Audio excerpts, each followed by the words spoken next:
Difusor e também pelo portal jj.com.br. Taina Franco na área até 1h da tarde com vocês, sempre trazendo uma pauta interessante, um assunto interessante, um convidado interessante. E hoje temos aqui nos estúdios, gente, um monge. Um monge, é um peso falar, temos um monge aqui, não sei nem como me comportar agora. Fica à vontade. Eu não tinha nem roupa pra isso, gente, não tinha nem roupa pra esse evento.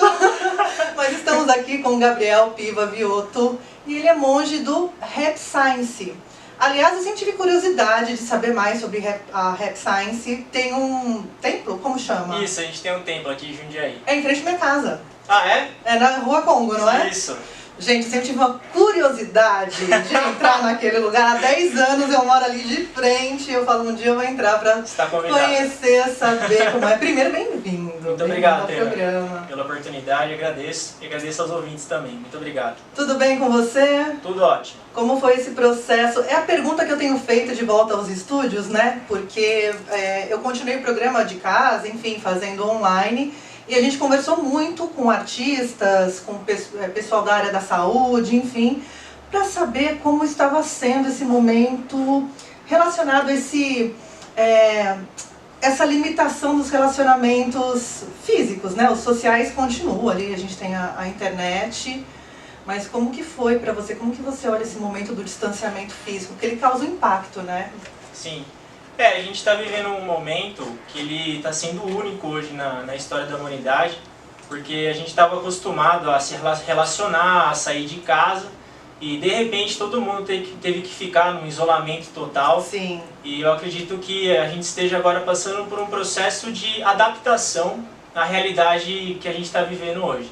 Fácil não é, mas eu acredito muito na capacidade de adaptação do ser humano. A gente tem uma capacidade muito grande de mudar, de melhorar, e apesar de ser um momento triste, eu acredito que seja algo necessário, que a gente tenha que passar agora para poder melhorar. Eu acredito que essa seja a situação que a gente esteja vivendo hoje. Eu encaro isso como um desafio para a nossa adaptação. Ainda mais a gente que é brasileiro, né? A gente Sim. É muito bom nisso. A falar em adaptação é com o Brasil, minha É verdade, a gente é muito bom. Pode ver, o brasileiro ele se vira. O pessoal fazendo atividade física em casa. Então, N coisas, Muitos comportamentos mudaram, assim, Sim. né? E a forma de olhar para si, porque tem um momento que você não tem todos os ruídos externos da vida, né? A ida até o trabalho, enfim. E aí você começa a olhar mais para você, né? Exatamente. E também é um desafio olhar pra gente, fala a verdade. Não é fácil. O autoconhecimento, ele não é muito bonito. Ele Nossa, é que bom, você falou isso. O pessoal glamoriza muito, né? Eu também acho. Todo mundo é muito gratiluz, olhar pra dentro, é doloroso olhar pra Sim, dentro, né? Não é fácil. Como nós somos seres espirituais e a gente está aqui no processo de melhorar as tendências da nossa alma, de evoluir, esse momento de introspecção, a gente vê que tem muitas pessoas que buscam evitar ele. Por exemplo, chega em casa, começa já a fazer várias atividades, não consegue ter 15, 10 minutos de silêncio para uma introspecção. Só que agora a gente está sendo forçado a se conhecer. Conhecer, por exemplo, muitos traumas que a gente tem, muitas dificuldades, bloqueios emocionais, e a gente tem que encarar isso. Uma hora ou outra a gente vai ter que fazer. Então é melhor começar e ir a fundo nesse sentido. Porque no final é bonito. Como a gente é filho de Deus, a chegada é bonita. Gabriel, me diz uma coisa. Como você se tornou um monge? Assim, sonho de criança, infância, tava lá brincando de Lego, aí... Mãe, quero ser monge. Não tinha Lego de monge na minha época. Era pinos mágicos. Como que foi seu processo aí de espiritualidade mesmo, né? Como foi a sua caminhada? Simplificando o processo, dos meus 14 aos 21, eu fui muito materialista. Eu não acreditava nada em Deus, não tinha nenhuma fé. E eu presenciei o que é você ter uma vida sem fé nenhuma. A tristeza, a solidão que é isso. E eu sempre fui muito abençoado porque a minha mãe, ela é uma pessoa muito espiritualizada. E em 2010, o Mestre Okawa veio ao Brasil, ele fez uma palestra aqui em Jundiaí, e a minha mãe foi nessa palestra. E ela me convidou, e eu não recusei de ir, porque na época eu falava, isso é besteira, isso aí não tem nada a ver. E ela me convidou, eu acabei recusando o convite, só que nessa época, final de 2010, eu já comecei a me questionar. que eu estou fazendo aqui? Por que eu vivo? Da Quantos onde? você tinha? Eu tinha 20 anos. Eu estava na faculdade, eu morava fora, eu morava em Lorena, bastante longe daqui, perto do Rio de Janeiro. E justamente o que você comentou, essa parte da solidão, Sim. eu comecei a vivenciar quando eu saí de casa. E eu comecei a me questionar o sentido da vida, será que é só isso mesmo, é só a parte material? Gente, mas isso é uma questão que nos acompanha através da vida, né? Porque cada momento da vida você tem esse questionamento volta, né? Sim. E é importante esse questionamento voltar, porque às vezes a gente liga o piloto automático e fala, a vida é isso, é dormir, acordar, trabalhar, pagar conta. Exatamente. E é só isso? É só pra isso que a gente tá aqui, né? Sim. E é interessante que na época que eu estava na faculdade, eu vi muitas pessoas que chegaram lá. Você fazia faculdade do quê? Engenharia Química. Ali, ó. Ali seu monte tá aqui, ó. E eu vi pessoas que chegaram no sucesso material. E a gente, na Rap Science, a gente acredita que o material ele é importante. É importante buscar o sucesso material. Só que não preenchia. Tava faltando alguma coisa. E foi nessa época que eu comecei a pensar, o que será que eu estou fazendo aqui? Por que as pessoas sofrem? Será que tem um jeito das pessoas viverem melhor? Tem um estilo de vida melhor? Enfim, e eu comecei a buscar várias religiões nessa época. Eu fui em N vertentes e depois, em janeiro de 2011, logo depois que o mestre veio, eu fui no templo da Rap Science e comecei a assistir as palestras, ler os livros. E essa resposta começou a chegar. Muito claro, no sentido do que é a existência humana, qual que é o nosso propósito de vida. Lendo, por exemplo, o livro As Leis do Sol... Gente, ganhei um livro aqui, ó. Pra você que está nos ouvindo, você não vai ver, mas fecha o olhinho e imagina. Ganhei um livro aqui, ó. Estou tirando do plástico. Pra você que está no YouTube, você vai ver aqui, vou deixar ele aqui, ó. As Leis do Sol, a Gênese e o Plano de Deus. Esse é um livro que eu acabei de ganhar de presente. Mestre Ryu Okawa. Ryu Okawa, isso. Que é esse da palestra. Isso, ele é o fundador da Rap Science e ele veio também ao Brasil em 2010. E foi nesse livro que eu comecei a entender que a gente vive num processo de reencarnação, que nós temos uma alma, que a gente tem um plano de vida. Ou seja, o que eu pensava antes que a gente está jogado aqui, virou totalmente ao contrário. Não, a gente não está jogado aqui. Existe um propósito para a gente estar nesse mundo agora, um processo evolutivo, e o Criador, Deus, que a gente chama de Alcantari, na Rap Science, ele ama a gente. E isso foi uma reviravolta na minha vida. Porque tem religiões aí que tem um Deus, né, muito punitivo, né, que nos enche de culpa, de limitações, de amarras, inclusive amarras quando a gente busca a nossa espiritualidade para além da religião, né? Exatamente. Tem essa filho do pecado, a gente é pecador. Sim. E eu acreditava nisso também, e era interessante que a nível subconsciente, ao longo da minha vida, eu sempre evitei a felicidade, por acreditar que eu era filho do pecado. Toda vez que ela chegava perto de mim, inconscientemente eu recusava ela. Sim. Mas quando eu comecei a estudar os ensinamentos do mestre, eu falei, não, a felicidade ela é correta, tá certo você buscar ela. E a minha vida começou a mudar muito. Aí eu comecei a ler em português, aí eu comecei a ler em inglês, li todos. Aí eu falei, vou estudar japonês.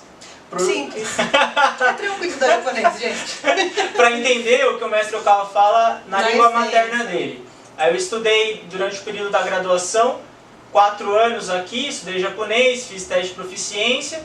E foi aí que me convidaram, me deram essa oportunidade de eu ficar full time como monge da Rap Science. Na época eu fazia bastante trabalho voluntário, sempre estudei bastante os ensinamentos. Aí isso foi em torno de 2015, 2016, aí eu me ordenei como monge, abandonei a carreira secular e fui para o Japão daí, em treinamento, e fiquei 3 anos lá, nos templos e nas matrizes também, fazendo um trabalho interno para entender, ter um know-how prático.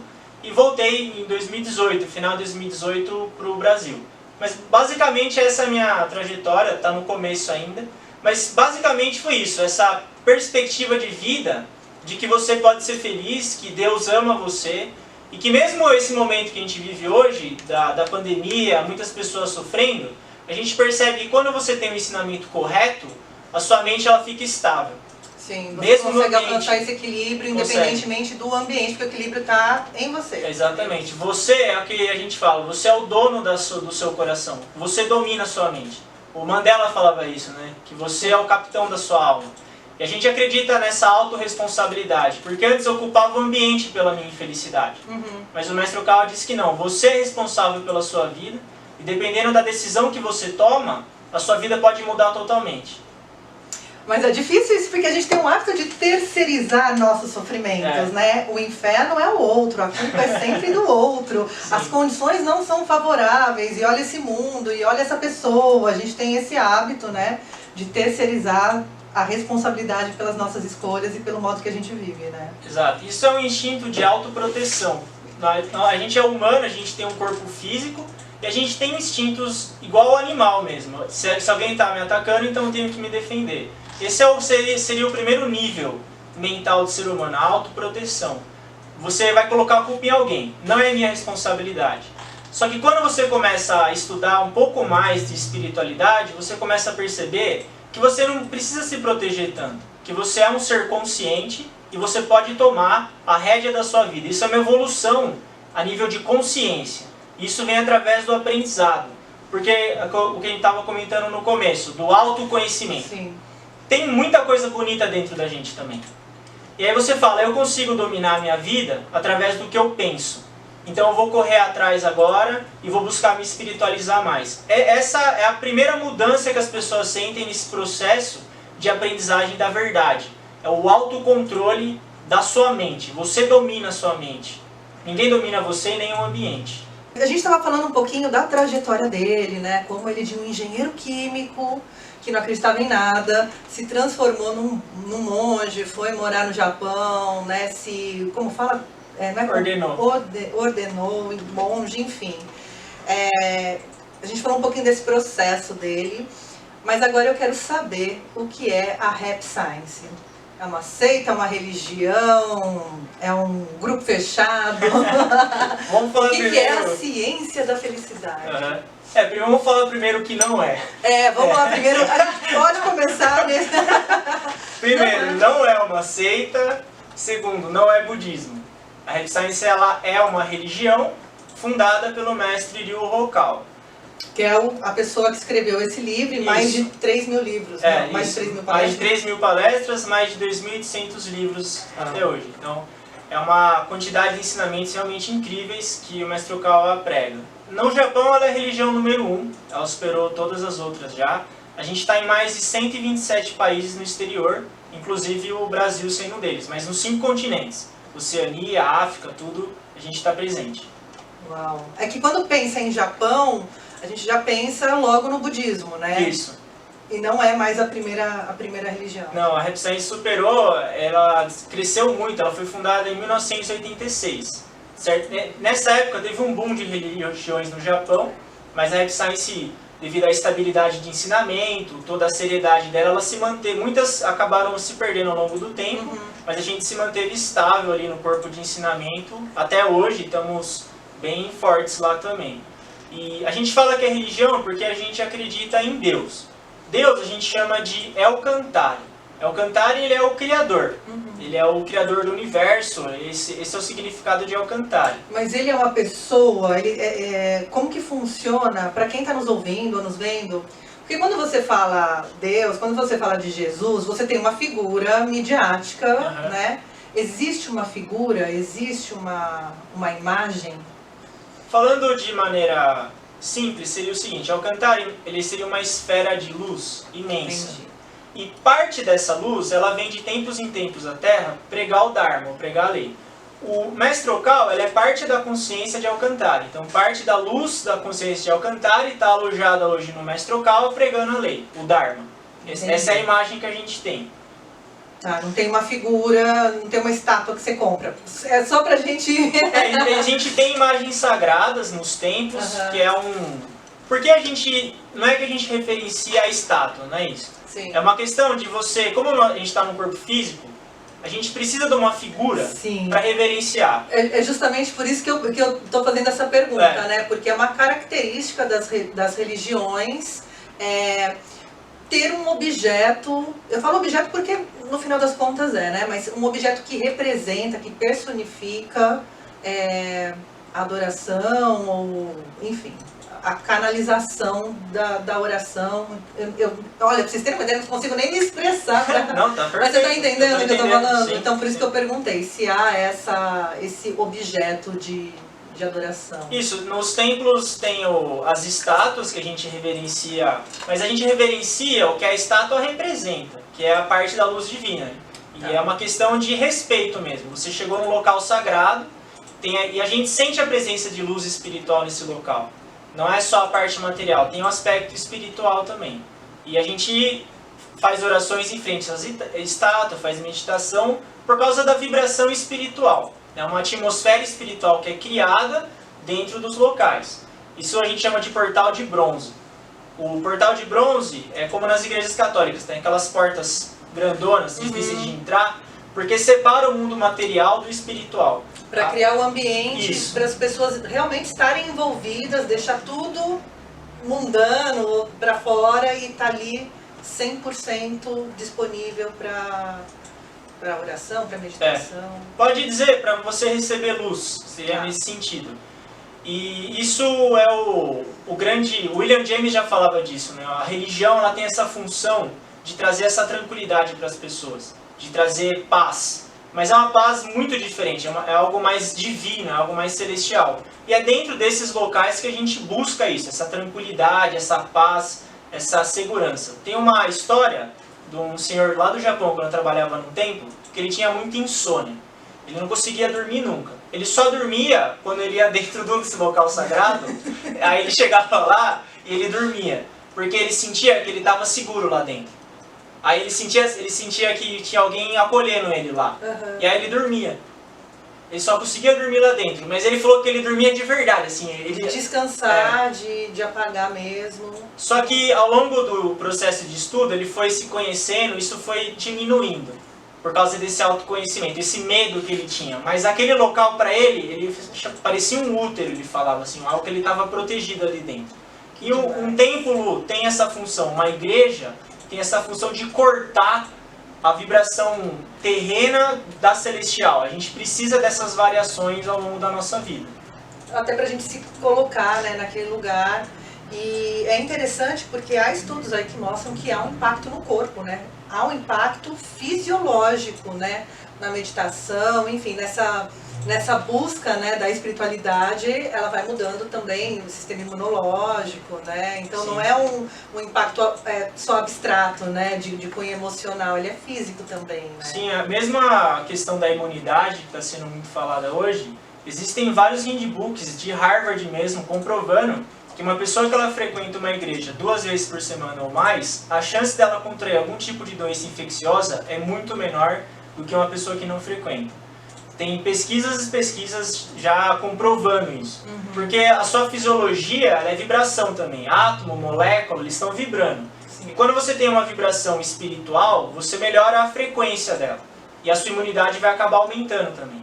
Hoje é comprovado, já a gente vê que a questão da pandemia também ela envolve um pouco isso. As pessoas têm que começar a buscar algo mais espiritual, sim, não só por causa da imunidade, mas porque o ser humano precisa disso. A fé é algo necessário para que a gente tenha uma vida boa nesse mundo. Sim. A gente sabe que o sofrimento é inevitável, né? A gente não consegue passar uma existência sem ter qualquer tipo de sofrimento, mesmo porque a gente vai lidando com os sentimentos, né, com as circunstâncias, enfim. E aí, como que a ciência da felicidade lida com os nossos sofrimentos mundanos, com as nossas coisas do dia a dia, né? Como que é isso dentro da religião? Dentro dos ensinamentos, existem 4 princípios básicos que a gente busca praticar todo dia, que são amor, conhecimento, reflexão e desenvolvimento. Para resolver os nossos problemas, a gente busca praticar esses 4. Por exemplo, quando a gente tem problema de relacionamento com alguém, intriga, vários tipos de problemas. Como é que a gente busca resolver isso? Através da compreensão.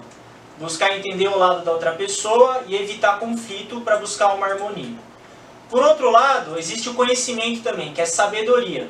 Ou seja, como a gente faz para achar uma distância adequada entre cada pessoa para que não haja um conflito maior. Esses são os 4 princípios que regem a nossa vida. Mas na questão do sofrimento, o primeiro ponto é aceitar a vida. Gerar a capacidade de aceitação. Não ser, como a gente estava comentando nisso, a autoproteção. Sim. Caso aconteça algo ruim ou algo inesperado, algum tipo de sofrimento, o primeiro ponto, aceita. Buscar aumentar a capacidade de aceitação. Aceita que dói menos, é meme, gente. É aceitar e depois aprender.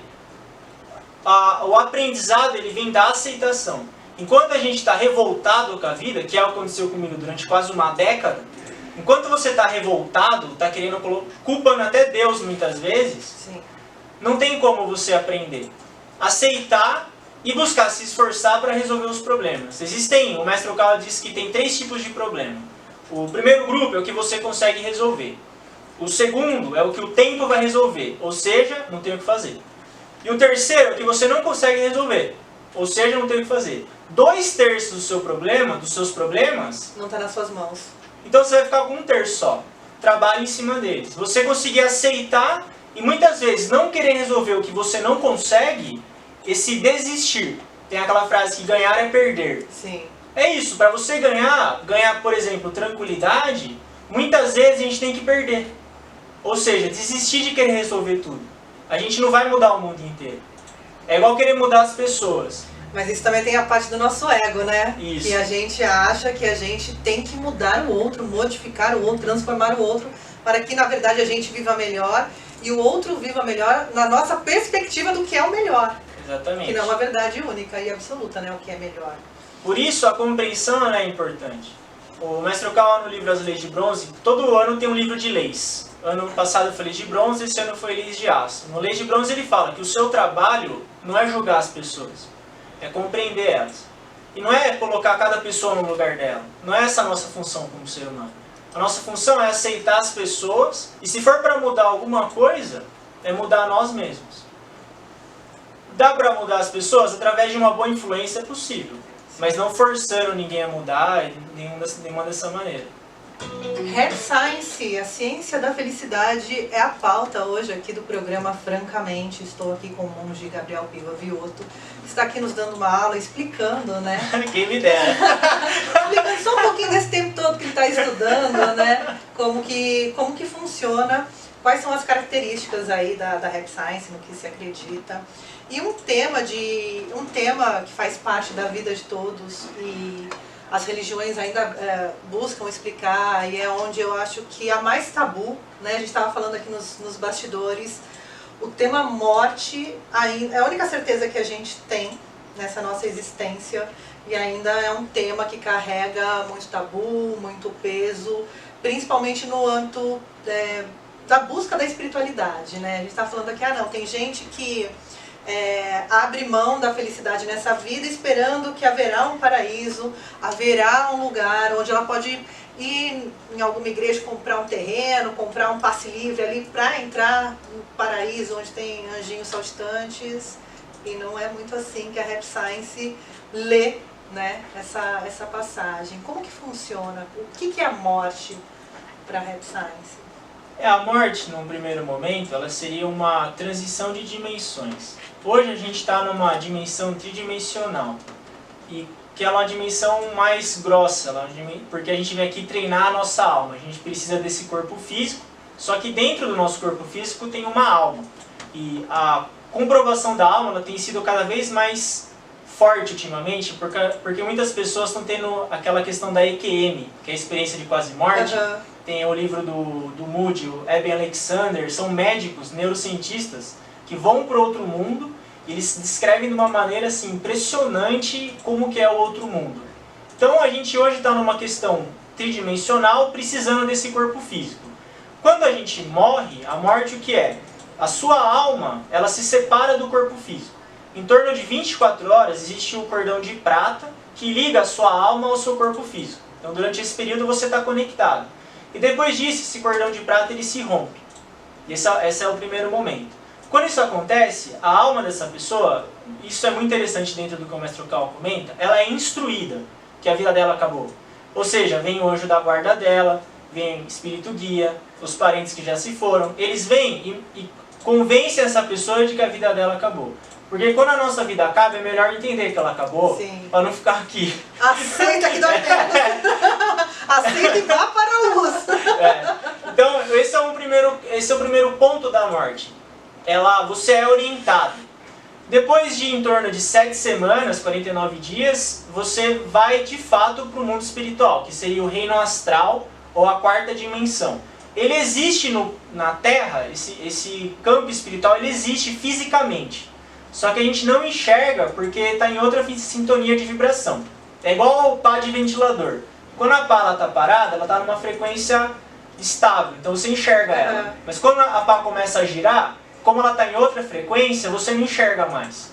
Os espíritos são assim também. E o mundo espiritual ele é assim também. Ele é incrível, ele é maravilhoso, ele está lá.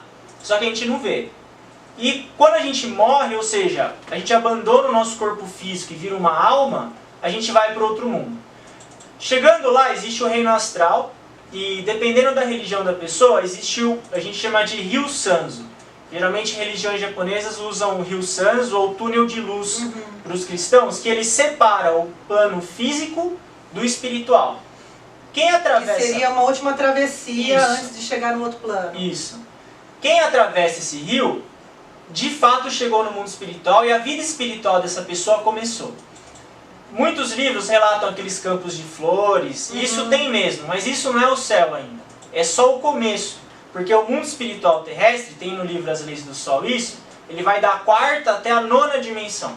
São várias dimensões, tem uma estrutura multidimensional incrível, muito bem organizada. A gente atravessa e a gente nunca está sozinho. Os parentes nossos que já faleceram, nossos amigos, pais, professores, anjos da guarda, todos eles vêm ajudar a gente.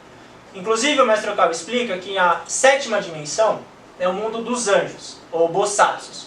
Só para a gente ter uma ideia, que tipo de ser está lá? Madre Teresa de Calcutá. Ela é um Bosatsu, um anjo. E existem seres que estão treinando para se tornarem anjos. E eles vêm até a 4ª dimensão orientar os espíritos que estão chegando. Ou seja... São os estagiários. É o estágio do... Bem observado. Os estagiários para ser anjo. E eles estão lá ajudando essas pessoas a fazerem essa travessia. Atravessou, depois a gente fala do inferno mais em detalhes, mas atravessou esse campo bonito, essa entrada do reino astral, o que acontece? A gente assiste o filme da nossa vida. Ah, vai rolar isso mesmo? Vai. Eu só vou chamar meus amigos lá, não vou chamar... Gente, olha, vai rolar o filme mesmo, gente. Imagina o drive-in, telão passando... Ih, acho que pra mim não tá bom não. Tá bom sim. Aí em torno de 2 horas a nossa vida é exibida nessa tela. Tudo que a gente fez, pensou, falou. Mas é interessante que se a gente faz algo errado, existe o princípio da reflexão. Que você mesmo através do arrependimento, você pode extinguir o que você fez de ruim. Isso é possível. Aí passa o filme da vida e dependendo das sementes que a gente plantou nessa vida, a gente vai para alguma dimensão que é relacionada à nossa vibração, ou seja, de acordo com a sintonia que a gente está vibrando. Dito também que a gente fica em torno de 3 anos aprendendo como é a vida no outro mundo. Porque lá a gente não tem fome, não tem sono, você é um espírito e a gente precisa... Não tem essas dependências materiais que a gente tem aqui na Terra. Isso. E é difícil para a gente se readaptar àquela realidade. Por isso que a gente é similar à escola mesmo. Você vai lá, tem que aprender como é a vida no outro mundo, passa por todo esse processo para daí você ascender a sua dimensão original. E o objetivo da vida é esse. Se eu vim, por exemplo, da 5ª dimensão, eu faço um plano de vida, eu quero nascer na Terra para eu ascender espiritualmente. Eu quero ir para 5.5. A Terra, então, é a prova final, assim. É uma prova para você passar de ano. É o campo de aprimoramento aqui, né? Tá. O mestre Okawa chama de escola da alma. Tá. A gente vem aqui aprender uma série de lições. Aí, a ideia é que a gente consiga ascender espiritualmente por passar nesse campo de aprimoramento. A gente passa aqui nessa escola da alma, se tudo der certo, evolui e ascende espiritualmente. Tem como voltar uma série, por exemplo? Eu tava aqui na 5ª, aí vim pra Terra aqui, aí deu ruim. Aí eu volto pra 4ª, ou não? Tem. Tem? Porque vir pra Terra, você vir aqui se aprimorar espiritualmente, é igual você fazer uma viagem. quando a gente faz uma viagem, é legal correr o risco da viagem, vale a pena. Porque a viagem é boa, vamos dizer que a viagem é boa, né? Tá. Vamos dizer que a viagem é boa, né? É bom deixar claro isso. Uma boa viagem.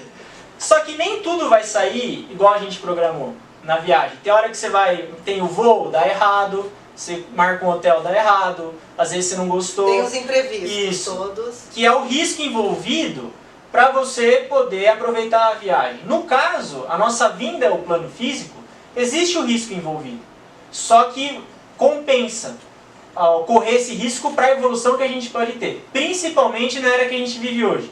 Que é a era que o Mestre Okawa está aqui pregando a verdade. Você tem uma chance imensa de se desenvolver espiritualmente. É algo único que a gente está vivendo agora. Mas, respondendo a sua pergunta, é possível sim você, infelizmente, você regredir. Uma pessoa ela vem para cá, ela faz o plano, mas ela acaba ficando muito apegada a esse plano físico. Começa a querer só bens materiais, começa a ser desonesto, passar a perna. Sim. E aí porque a lei da causa e efeito ela sempre está agindo.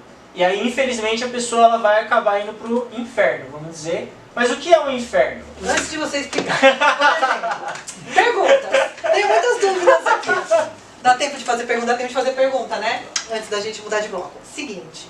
Por exemplo, eu sou a Tainã, tô aqui fazendo minha vidinha pacata e tal. Aí, tem alguém que não é muito bom. Tipo, Hitler. E aí, morremos. Se ele, no filminho da vida dele, ele, tipo, chorar um pouquinho, se arrepender e tal, ele... Isso é uma esquete do Porta dos Fundos, na verdade, que eu tô falando. Mas pediu perdão, se arrependeu, viu que não era bem assim. A gente vai, tipo, de repente, pro mesmo lugar? Bom, vamos... Eu tô perguntando de arrependimento, Sim, porque você sim, falou do sim. telão da vida, Sim, da sim. consciência dos seus atos e tal. Existe alguma coisa relacionada a isso? Ou foi só uma esquete do Porta dos Fundos mesmo? Não, eu achei interessante o seu questionamento. É caso a caso. No caso, vamos pegar o Hitler. No caso dele, o que ele cometeu foi muito grave. Ele matou milhões de pessoas. Sim. E o que ele, pelas pesquisas que o Mestre Okawa fez espirituais, ele nem passou pelo filminho, ele já foi direto pro inferno. Ele criou essa realidade É. aqui, né? Não só pra ele, mas enfim. O karma que ele gerou através dessa atrocidade que ele cometeu é muito pesado.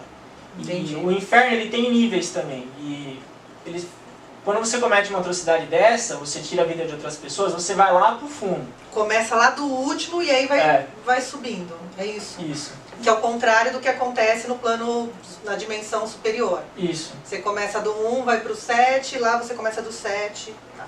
Seria nesse sentido. Aí realmente é caso a caso, mas a lei da causa e efeito ela sempre vai agir, a lei do karma. Tá. Para além do arrependimento e perdão, ainda que você se arrependa e que haja esse... Eu não sei se é perdão que chama, não sei se há isso, né? Porque o perdão tem a culpa ali, enfim. Mas você vai colher os frutos daquilo que você plantou, independentemente do teu arrependimento, é isso? O arrependimento vai te ajudar a transpor. Isso seria, mas tem casos que são muito graves. Aí seria um ponto fora da curva. Aí ele pode ser que haja arrependimento, mas aí você vai ter que colocar um tempo infinito. Assim, muito tempo. Porque é físico mesmo. A lei do karma, ela é física. É igual, por exemplo, tem um ensinamento que é errado, que fala, quando eu não sei que alguma coisa está errada, eu faço, meu karma é aliviado. Isso é mentira. Por exemplo, um nenê, ele não sabe que a tomada dá choque 220. Ele enfia o dedo lá, o choque não vai ser menor. Mas ele vai tomar 220. Então, a ignorância não é solução para nada. O Moisés dizia que pecado leve é o que você sabe. Pecado pesado é o que você não sabe. Por isso que é melhor conhecer, por isso que a gente fala tanto do estudo, do aprendizado, para você buscar ter uma retidão, ou uma vida correta. E, infelizmente, é a lei do karma, é ação e reação. Ela é fria. Entendi. Vai colher. Ela não escolhe se ela vai te impactar mais ou menos. Não. Ela vai impactar. E aí vai da tua consciência entender esse impacto, né? Isso, porque é o livre-arbítrio. Muitas pessoas falam assim, por que Deus não proíbe as pessoas de fazerem o mal? Sim. Porque Ele concedeu a liberdade total pra gente.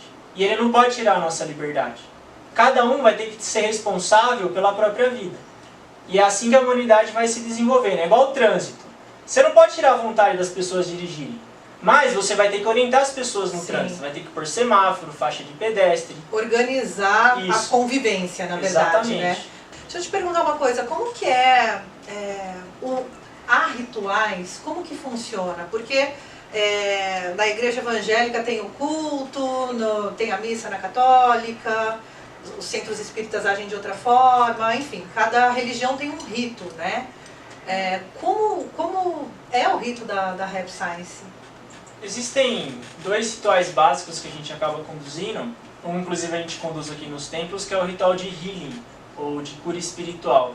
Ele é muito similar com o passe do espiritismo, tem o mesmo princípio de funcionamento. As pessoas hoje acabam tendo um desequilíbrio entre corpo, mente e alma. Corpo é o corpo físico, mente é o centro da alma, que controla. E você tem um desequilíbrio energético entre os 3. E isso acaba causando doenças. A função do healing é a pessoa receber, tem um ritual que é chamado de Alcantara Healing, ele é feito em grupo, as pessoas ficam no centro e nós, discípulos, a gente se esforça para canalizar a luz de Alcantara através dos espíritos guias e conduzir luz a essas pessoas, que muitas vezes têm sofrimentos, doenças, e elas acabam recebendo esses rituais de cura. Isso é um ritual que a gente conduz também. Tem rituais de exorcismo, que não é nada escandaloso, é um ritual chamado Alcantara Fight, que busca afastar influências negativas das pessoas. Não tem nada a ver com o Exorcista, o filme, por exemplo. Não. Tanto que os filmes de exorcismo, eles são bastante exagerados. As pessoas que estão possuídas, elas não ficam daquele jeito, cuspindo prego, coisa verde. Isso aí é algo cinematográfico.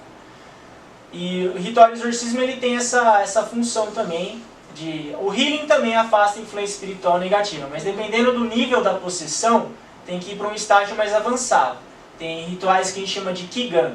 O Kigan, ele é um contrato, a gente pode dizer, que você faz com o mundo, com os espíritos guias. Ele só é feito dentro do templo e tem uma cerimônia de Kigan. Tem vários tipos de Kigan, por exemplo, para prosperidade, para cura, sucesso, para afastar a influência negativa. E tem um responsável, um orientador, nesse caso não é um grupo de discípulos, é um orientador responsável para conduzir essa cerimônia. E esse é um outro tipo de ritual também. Então, basicamente, em termos de rituais, são esses 3, que é o healing e o exorcismo feito por discípulos e as cerimônias de Kigans. E há também cerimônias, por exemplo, como batismo, casamento, funeral, missa de falecimento, a gente também conduz. E tem as palestras, né? Isso. Aí nas palestras a gente fala sobre os ensinamentos, fala sobre uma série de temas, a gente assiste trechos de palestras do Mestre Okawa, tem meditações também, a gente busca fazer 1 ou 2 vezes por mês algumas sessões de meditações, e a gente tem uma característica, isso é uma coisa, algo peculiar da Rap Science, que é o estudo. A gente busca o aprendizado, estuda profundamente os livros, a gente está sempre buscando conhecimento. Entendi. Nossa, é legal saber, né, desses... A gente tem tanto o imaginário coletivo, você falou do exorcismo, né? O imaginário é aquilo hollywoodiano mesmo, né? Que é aquela coisa feia, absurda tal, e às vezes é uma coisa mais silenciosa e ninguém vai cuspir prego ou gosma verde em você. Tem casos bem sérios assim de possessão espiritual. No Japão existem exorcistas treinados, eles são monges exorcistas, eles só têm a função de exorcizar. Mas, assim, o comportamento da pessoa às vezes fica bem alterado, ela começa a falar muita coisa diferente, tem vezes que acaba sendo físico, começa a ter espasmo, tudo. Entendi. Mas é necessário que isso seja tratado num ambiente sagrado. Entendi. Ó, a gente está falando de ciência da felicidade, né? Aí, antes da gente encerrar, queria perguntar para você um pouquinho sobre as questões de prosperidade. Muitas religiões pregam aí os votos de pobreza, que o sofrimento material faz parte da nossa existência, enfim. E de uns anos para cá tem muito essa busca dentro das próprias, de algumas religiões, né, de prosperidade, de riqueza, essa promessa, na verdade, né? E como que a Rap Science lida com isso, assim? O que é a busca da prosperidade dentro da religião? Bom, o primeiro ponto é, a gente não apoia a pobreza. A gente não acredita que necessariamente você ser uma pessoa pobre você vai ser feliz, não é isso. Gente, eu tô retirando meu voto de pobreza aqui, tudo errado na minha vida. Gente, ó, retiro agora. Não, agora, por exemplo, se uma pessoa ela escolhe ter uma vida simples, humilde, mas ela não tem inveja de quem tem dinheiro, ok. Mas se uma pessoa escolhe ter uma vida simples, ela escolhe a pobreza, mas ela fica falando mal de quem é rico, isso é errado. Agora, materialmente, você ter conforto é algo bom. Sim. Eu acho que não é ruim você ter conforto material se você trabalha para isso. Então a gente não acredita que a pobreza vai levar você à felicidade, não é isso? Assim, o dinheiro, ele é neutro. O uso dele vai fazer ele ser bom ou ruim. É igual uma faca. Você pode usar uma faca para ferir alguém ou uma faca para cortar fruta. O dinheiro tem a mesma função. Entendi. Se dá o dinheiro na mão do filantropista, ele vai construir hospital, biblioteca, ele vai fazer coisas maravilhosas. Ou tem pessoas que fazem coisas terríveis. Agora, o problema é o dinheiro? Não é o dinheiro. O problema é quem usa ele. Hoje a gente usa dinheiro. A moeda de circulação, a economia evoluiu a esse ponto. Mas há milênios atrás era cabra, terreno, Sim. mas é o mesmo conceito de prosperidade, só mudou o formato. A prosperidade, o Mestre Okada define como: você faz um trabalho, as pessoas agradecem por esse trabalho, isso vai gerar riqueza para você. E isso vai depender do quanto você consegue aceitar essa riqueza. Porque tem isso também, né? Existe esse nosso treinamento, como você falou lá no comecinho, em aceitar a felicidade, que foi o seu processo também, em aceitar que coisas boas venham até a gente e nos alcance, né? Isso, o ser humano, ele é um ser ilimitado. E a nossa limitação, ela está dentro da nossa mente. Se uma pessoa acreditar que ela consegue ser milionária, e ela pensa isso, ela trabalha para isso, ela transpira isso, ela vai ser. Mas ela tem que ter esse processo de aceitação, de acreditar que a riqueza é bom, que ela não está fazendo mal para ninguém, que ela merece isso. Quando ela acreditar nisso, a nível subconsciente, ela vai se conectar com riqueza. E a riqueza vai surgir para ela. Você vê, tem um caso muito interessante do Jim Rohn. O Rohn, ele foi falido totalmente dos 19 aos 25. Ele não tinha nada, endividado. Dos 25 ao 31, quando ele teve 31, ele era um milionário. Aí foi feita a pergunta para ele: o que mudou na sua vida nesse tempo? Ele falou: o que mudou foi a minha maneira de pensar. Chegou um momento em que eu consegui acreditar que a riqueza era bom e que existem princípios para você enriquecer. A riqueza está dentro da sua mente. Qual que é o princípio de pobreza? Culpar os outros. Sim. Eu não enriqueço porque a economia está ruim. Eu não enriqueço por causa disso. E não vai enriquecer mesmo. As pessoas que enriquecem, elas têm uma maneira de pensar de rico. Não importa o que está fora dela. Você vê muitas pessoas que elas vão ao ápice da riqueza, elas vão à falência, só que elas enriquecem de novo. Porque aquilo está dentro dela. Por causa da maneira de pensar dela. Esse é o ponto-chave. Agora, que nem no Brasil tem muito empreendedorismo, a gente é muito criativo. Usa isso. Trabalha. Se você acha que você merece ser rico, aceita isso ao nível subconsciente, trabalha, estuda, aprende e mais, abençoa quem é rico. Esse é o ponto-chave. O Harvey Eker conta uma história triste, que o Harvey Eker, ele é milionário, ele escreveu vários livros, que ele estava andando de carro nos Estados Unidos e jogaram uma garrafa de cerveja no carro dele. Essa pessoa que jogou essa garrafa, ela nunca vai ser rica. Porque ela viu alguém rico, ela Estava amaldiçoando a riqueza do coleguinha. Agora, o Mestre Okada comenta isso. Se você quer ser rico, fica amigo dos ricos. Abençoa eles, fica amigo deles. Porque daí eles vão contar para você como é que faz. O nosso subconsciente, ele não consegue criar algo que ele nega. Se você negar a riqueza a nível subconsciente, você nunca vai ser rico. É impossível. Porém, se você muda a sua maneira de pensar, isso é interessante dentro do ensinamento do mestre, que você pode mudar, isso eu acho incrível. Você pode ser a pessoa que você quiser. Você pode mudar, de acordo com a sua maneira de pensar. Você consegue criar uma mente rica, e a riqueza vai chegar até você. Gente, é isso. Decidi. Me aguardem, coleguinhas. Ó, tá mudando tudo aqui. Tá decidido, Sonélia? Tá determinado? Temos que mudar nossa cabeça. Confere? E você... Pode falar. Não, isso vem de um processo de aprendizagem, isso que é interessante. Ele está disponível para todo mundo. Você pode aprender isso. E você muda a sua vida através da sua maneira de pensar. O que mais importa é a nossa maneira de pensar. Se ela é rica ou pobre, se ela é feliz ou infeliz. O que está fora, ele é temporário. Você mudando a sua maneira de pensar e tendo paciência e perseverança, você consegue ser a pessoa que você quiser. É isso, gente.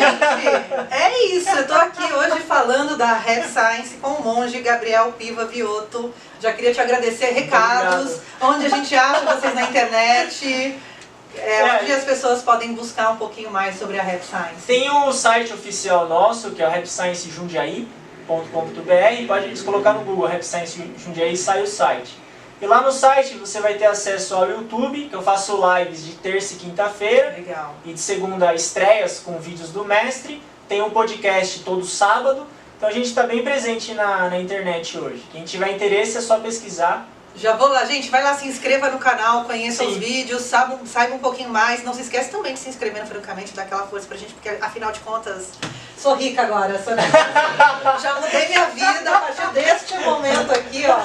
Salva esse vídeo pra posteridade. Obrigada, viu? Eu que agradeço. Obrigada mesmo. Obrigado, Tainá. Galera, eu vou ficando por aqui. Amanhã tem mais, francamente. Não se esqueça, estamos em todas as plataformas digitais.